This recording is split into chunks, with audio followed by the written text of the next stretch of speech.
Hello नमस्ते प्रणाम। हम राइटर रोहित विदर्जी बहुत ही बवाल एकदम तगड़ा हिट होने वाला मैटर लेकर के आ गए हैं। इस ट्रैक पे मार दे गोली थानवी पर घेर के। तो देखिए इसको कैसे रिकॉर्डिंग करवाना है, क्या करना है, पूरा वीडियो आप लोग देखिए। वीडियो को स्किप मत कीजिएगा। देखिए इसको कैसे रिकॉर्डिंग करवाना है, हम गा के आप लोग को सुना दे रहे हैं। ये हो गया एक मतलब लड़की का लाइन है, ये मतलब लड़का का लाइन है। देखिए लड़की कैसे गाएगी। और जिनको पर्सनल सॉन्ग लिखवाना है वो इस नंबर पे कॉल करके अपना पर्सनल हिट सॉन्ग लिखवा सकते हैं। देखिए लड़की का बोल है, बोलेगी लड़की। हरे छेड़ले बजानू एगो खींच के दुपट्टा, रहे डेरा बाबत हाथे ले के काटा। छेड़ले बजानू एगो खींच के दुपट्टा, रहे डेरा बाबत हाथे ले के काटा।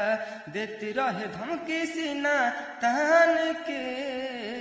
तब लड़का बोलेगा हर किछु दी जवन हमारा रे जान के, मारे लागब एरिया में बांध के। गाड़ दे हम बोली तो ज्यादा खान के, मारे लागम एरिया में बांध के। जो भी हमारे चैनल पे न्यू है प्लीज़ आप सब हमारे चैनल को सब्सक्राइब कीजिए, HM म्यूजिक भोजपुरी को।